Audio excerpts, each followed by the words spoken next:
Hello and welcome back to Fantasy of the Geeks. You join us for another painting guide for Massive Darkness. So this time we're having a look at some of the monsters. So the monsters that I'm in charge of doing are these guys, the Dwarves. There we go. So today we're going to be painting these four. These are the four different dwarf sculpts for the mobs. There's also the agent sculpt, but he's very similar. There they are. The artwork is here, if you've seen it, and the other artwork is that one there. Now there's a lot of differences between the armour styles and everything on those pictures. I'm going to keep the armour just a solid colour. I'm just going to keep it the metallic iron colour of the dwarf armour.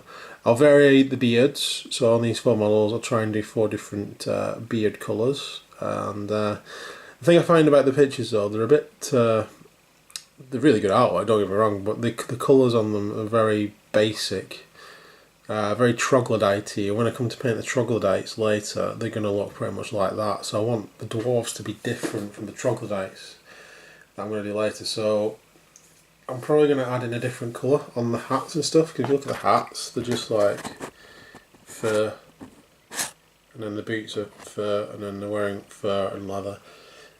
So I'm going to try and get an overall colour theme. I'm not decided I might do red or purple or blue or something like that, just to bring it out a little bit. Same with the cloaks, I'll probably use the same colour on the cloaks, because on there they're just browns again. There's a lot of browns on these dwarves. I need them to stand out a bit better from the troglodytes, who are just going to be browns and flash colours. But there we go. So let's get started. So first thing I'm going to do is, because I always start with the main colours on these guys, the main colour is going to be metal on these two and flesh on these two, but there's also a lot of metal on there. So yep, so overall the main starting colour is metal, and then we'll do the metal tones and then we'll do the flesh tones afterwards. So I'm going to start by getting a lead belcher, wherever a lead belcher's gone. Lead belcher has vanished, there it is. So lead belcher, and we're going to cover all the metal armour, especially on the defenders, this guy as well. All the metal parts are all going to be covered. On this guy it's literally just the hammer, I think. Yeah, just a hammer, and then he's got like a metal thing around his waist, like metal plate, so we'll cover that in metal. And then this guy's one of the leaders again, so we're just going to cover the metal areas on his chest, on his, it's like a metal link tabard type thing going on, and the weapons as well. So we'll get all those done in lead belcher and then we're back. Okay, so I think I underestimated quite how much metal was on these guys actually. So you could get away with spraying this in lead belcher to start with, to be fair. It wouldn't change how the rest of it really painted up. But these two guys especially, these two have a lot of metal components, as you can see all the way around there. And then all the way around there as well. Right, so next up we're going to continue with completing the metal theme. I want to make it shiny, even though the like evil dwarves and stuff, I still think they'd have shiny armour, because I think dwarves make good armour. So we're going to be using non-oil. I'm going to be using non-oil gloss, and I'm just going to go over that with lead belcher in the gloss, and then we'll be back. Okay, so next colour up is Runefang Steel.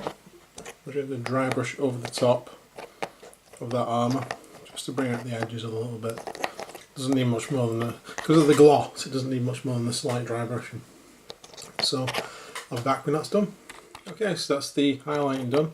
I might at the end decide whether I want to put some gold onto maybe the bosses, just to some spot highlights of gold, because there's a lot of one colour there.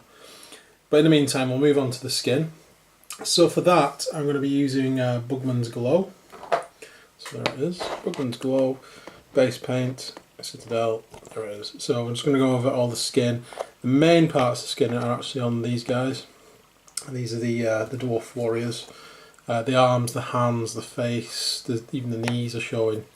There's a bit less on their boss, and on these guys I think it's literally just their faces. So I'm just going to go over with a maybe a couple of light, always with skin I usually do a couple of really light coats just to keep the detail going, and then build up. A bit more iffy about the skin basically, just trying to get the tones right and stuff. So that's what we're going to do. So I might take a couple of coats, really thin down, to really get that skin on there. But let's do it. Okay, so the Bugman's glow is on there, from the least amount on this guy, just on the face and the ears, then face, knees, hands, and those little lines of Bugman's between the metal clasp on his arm and shoulder, and then the most with the least armour on basically. So next we need to do is ink that by using, if I can find it, Reichland Flesh Shade. So I'm going to put that all over the Bugman's, and then I'll be back once that's dry.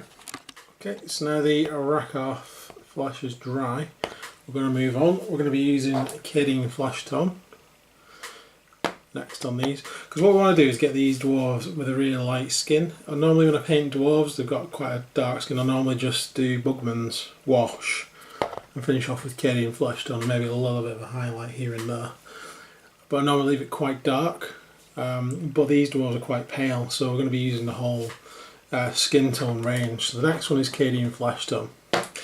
So we're going to be going over, much like I did with the heroes, leaving parts of the little muscle showing underneath the shadow and stuff. There's a lot less flesh on these though, so it won't take quite as long.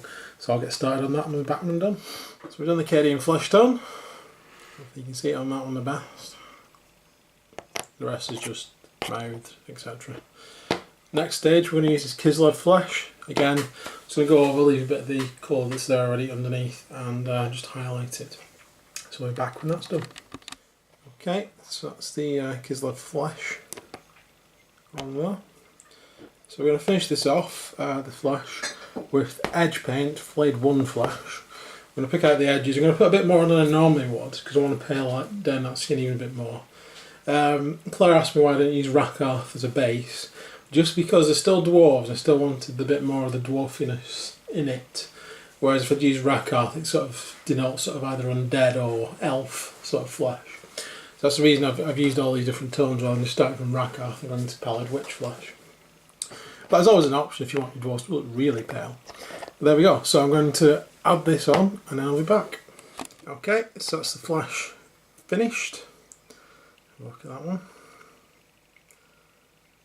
So next thing, some of these guys got their mouths open a little bit like this dude, where you can just be able to see like the inside of the mouth. That did a little bit, that did a little bit.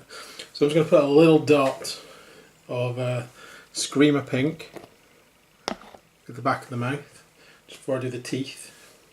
That way I'm not getting that onto the teeth later. So I'm just going to do that, then I'll be back. Okay, so now that's done. You can see it the best on that model there. I'm going to paint the teeth in Screaming Skull. I'm also going to take the opportunity to put a layer into the eyes of White Scar. So we're back when that's done. Okay, so now that's done. We can make that out on there.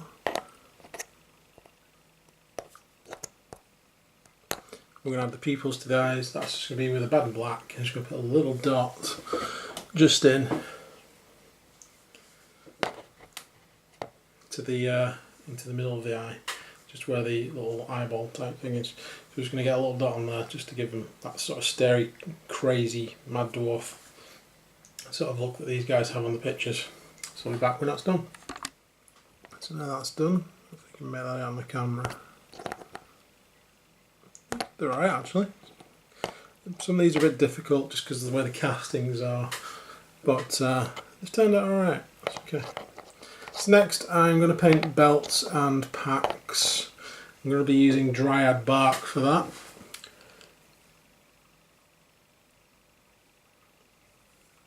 Each lads. So that clarinet.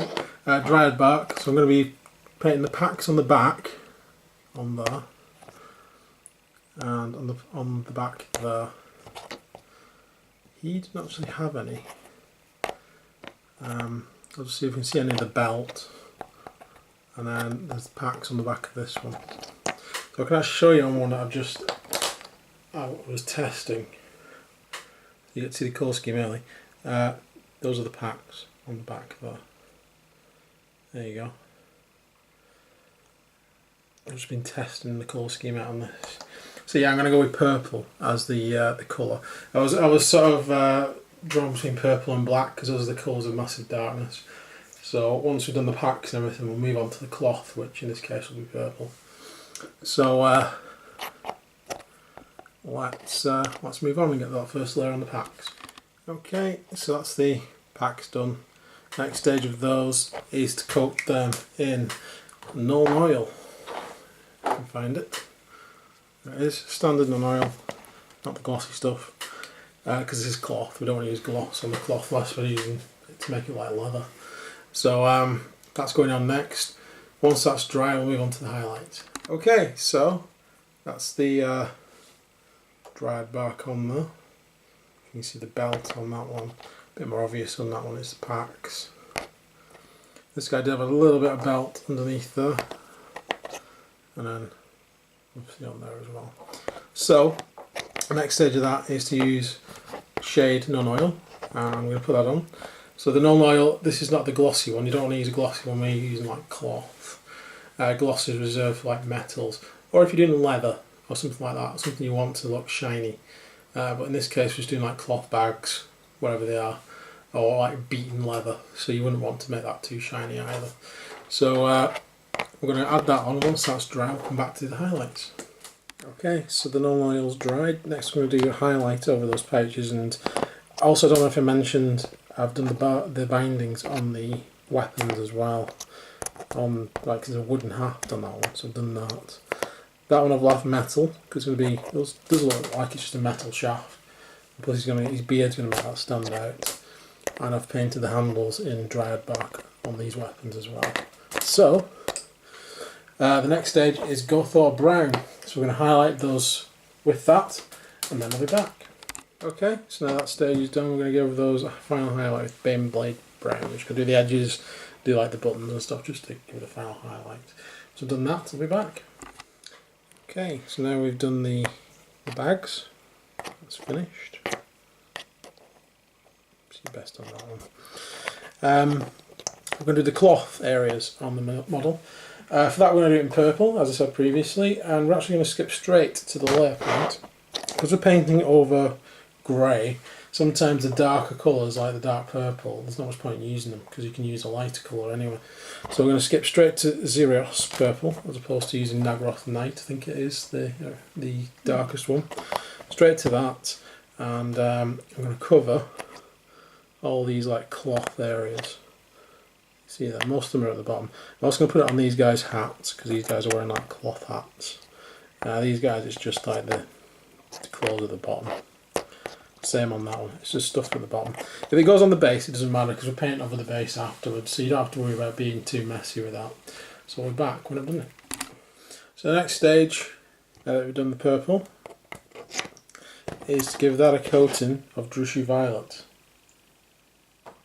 A shade, there it is. So we're just going to go over all that purple with Drushy Violet, try and make sure it doesn't run onto anything else at this stage. So I'll be back when I've done that. Okay, so now the Drushy Violet is dry, we're going to give it the cloth single highlight with Gene Stealer purple, just along the edges, and on the hats as well, just on the little, just because like little furry bits on the hats where the bits of material clumped together almost. So I'm just going to highlight those as well on Gene Stealer purple, and then I'll be back when I've done that. Okay. So if you can see the highlight on the hats and on the cloaks there. I'm quite happy with that colour purple actually, I like that where it is. So the next thing I'm going to do is the boots and any sort of like furry areas. I'm going to do them all the same. I'm also going to do this guy's wristbands in the same colour. I'm going to be using the Fang. I'm just going to go over that first, and then I'll be back once I've done that. Okay, so now the Fang is dried. We're just going to ink that with Nuln Oil. Just done it on the boots, just on his braces. I haven't put it anywhere else. So we'll come back once that's dried. Okay, so now we've Got that none all dried on there. We're going to just go over that in Fenrisian Grey. There it is, Fenrisian Grey. We're going to highlight the strands of the fur in that. Once I've done that, I'll come back. Okay, so that's the boots finished. So the next job is we're going to start on the beards. So I'm going to do 4 different colours of beards. And throughout the other models I'm just going to alternate which one's got which colour of beard, it doesn't really matter. So in this one I'm going to give him a sort of blonde coloured beard. I'm going to start that with his Andre Dust. This guy's going to get a black beard. He's going to be starting with a Baden Black. Sort of a reddish tone, so we're going to start with Doombull on that one. And on this one we're going to just go brown, so we're going to use Mournfang. So those are the 4 colours. Right, so I'm going to put the first base coat down on all the hair, beard, eyebrows, all the other parts of the model, especially like the eyebrows and stuff, don't want to forget them. And then I'll be back when I've done that. Okay, so there is the Mournfang, you can see that on there, giving that brown texture. The black over the grey, needs a little bit of texture, some of these are still drying. Doombull, and there's Andre Dust. See that on there. So these two, Baden Black and Mournfang, are going to get inked in non-oil. The Doombull and the Andre Dust are going to get inked in Agrax Earthshade. So once they've dried, I shall return. Okay, now the inks have dried. What we're going to do, we're going to go over the Mournfang with the dry brush of Mournfang, just to bring it back up to that brown. It's quite a nice brown. The black we're going to dry brush with Eshin Grey. The Doombull we're going to dry brush with Tusco Fur. And the Andre Dust we're going to dry brush with Ustabi Bone, however you say it. So I'm going to dry brush the beards, then I'll come back. Okay, so that's left that with quite a dark brown. Then we have a black. Then we have a slightly better highlighted, more highlighted should I say, reddish brown.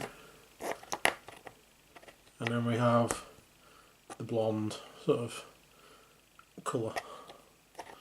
Right, so the last thing I want to do in these guys is actually do some spot highlighting in gold. For that I'm going to be using Retributor Armour, which is there. We're going to be using Retributor Armour. It's going to be mainly on these two guys. I'll see if this boss can have a few bits as well. I think he's going to be left on his own, I think he's done.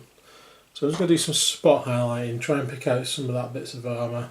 I don't know how much I'm going to do at this point, because honestly there's a lot of silver on there and I want to bring out some of the colours. So I think the best way to do that is much like with my Iron Jaws, is do a little bit of gold on there. So I'll come back after I've done that and we can have a look, see what I've done. Okay, so we've actually decided to do the spikes on the armour in gold, all of them. Did a couple and I thought no, I better do them all a bit more uniform rather than orky. It's turned out quite well actually. And on this guy just his belt buckle and then one of the spikes on his arm, just a bit of spot gold there. And that's it. What I want to do now is just highlight the edge of this gold is on his helmet and a few of the bigger spikes, just a little bit of rune fangs to bring that out. And then I'm going to go ahead and base them. I'll be basing them with,